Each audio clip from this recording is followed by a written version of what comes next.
Hi అండి, welcome back to Vinod YouTube channel. ఈరోజు ఒక టాపిక్ మనం డిస్కస్ చేద్దాం.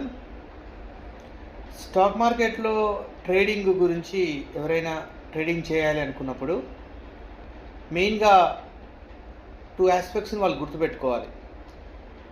ఆ 2 ఆస్పెక్ట్స్ గుర్తుపెట్టుకున్నప్పుడు మాత్రమే ట్రేడింగ్లో కొంత మూమెంట్, షేర్ ప్రైస్లో మూమెంట్స్ అనేవి ఉంటాయి మరియు ప్రాఫిట్స్ రావడానికి అవకాశం ఉంటుంది. ప్రధానంగా గుర్తుపెట్టుకోవాల్సిన అంశం ఏంటంటే వోలటాలిటీ.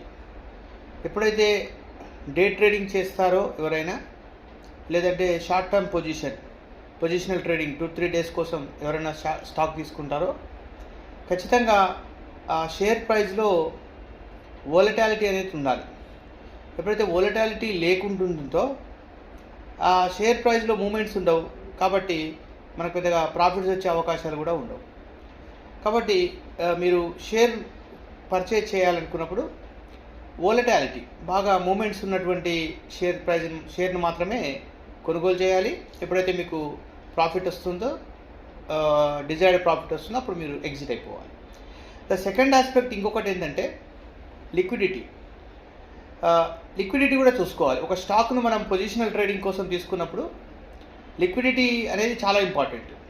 లిక్విడిటీ లేకుండా ఉంటే మీరు స్టక్ అయిపోయే ప్రమాదం. దాన్ని కొనుగోలు చేసిన తర్వాత అమ్మడానికి బయ్యర్స్ ఉండరు. ఎవరు మీరు అమ్ముదామన్నా కూడా బయ్యర్స్ ఉండరు. అయితే లిక్విడిటీ పొజిషన్ అనేది చాలా ఇంపార్టెంట్. కాబట్టి మీరు మెయిన్గా 2 ఆస్పెక్ట్స్ చూసుకోవాలి: volatility and liquidity. Price movements ఉండాలి, అదేవిధంగా లిక్విడిటీ ఉండాలి. ఈ రెండు ఉన్నప్పుడు మాత్రమే షేర్ ప్రైస్లో ఫ్లక్చువేషన్స్ ఉంటాయి. అయితే లిక్విడిటీని ఎలా చూసుకోవాలి? లిక్విడిటీ చూసుకోవాలంటే మీరు వెరీ సింపుల్ టెక్నిక్ ఒకటి ఏంటంటే, మనం ట్రేడింగ్ చేస్తున్నటువంటి యాప్లో బయింగ్ ప్రైజు, సెల్లింగ్ ప్రైజ్ ఉంటుంది. దాన్ని బిడ్ ప్రైజ్, ఆస్క్ ప్రైజ్ అంటూ ఉంటారు. ఆ రెండింటి మధ్యలో ప్రైజ్లో ఎంత వేరియేషన్ ఉందో చూసుకోవాలి. కొన్ని షేర్స్కి ఏమవుతుందంటే బిడ్ ప్రైజ్ 3000 ఉంటే ఆస్క్ ప్రైజు 4500 ఉంటుంది ఫర్ ఎగ్జాంపుల్. ఇలా వేరియేషన్ ఎక్కువగా ఉంది. వేరియేషన్ ఎక్కువగా ఉన్నప్పుడు అక్కడ ట్రేడ్ అనేది సెట్ కాదు. ట్రేడ్ ఎప్పుడు సెట్ అవుతుందంటే ఏ ప్రైజ్కి అయితే అమ్మడానికి సిద్ధంగా ఉన్నారో ఆ ప్రైజ్ కొనడానికి సిద్ధంగా ఉన్నప్పుడు మాత్రమే ట్రేడ్ సాధ్యమవుతుంది. ఎప్పుడైతే అలాంటి సిచ్యువేషన్ ఉండదో ట్రేడ్ అనేది జరగదు.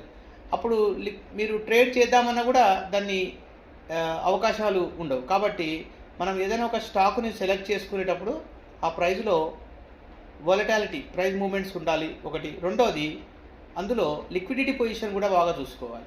ఈ రెండు ఉన్నప్పుడు మాత్రమే మనం ఆ స్టాక్ను పికప్ చేసి పొజిషనల్ ట్రేడింగ్ అంటే డే ట్రేడింగ్ కానీ లేకపోతే వీక్లీ ట్రేడింగ్ కోసం అన్నా ఉపయోగించుకోవచ్చు. థ్యాంక్ యూ అండి. ఇది మీరు తెలుసుకోవాల్సిన విషయం. స్టాక్ మార్కెట్లో మరిన్ని అప్డేట్స్ కోసం మీరు ఛానల్ సబ్స్క్రైబ్ చేయండి, లైక్ చేయండి, షేర్ చేయండి.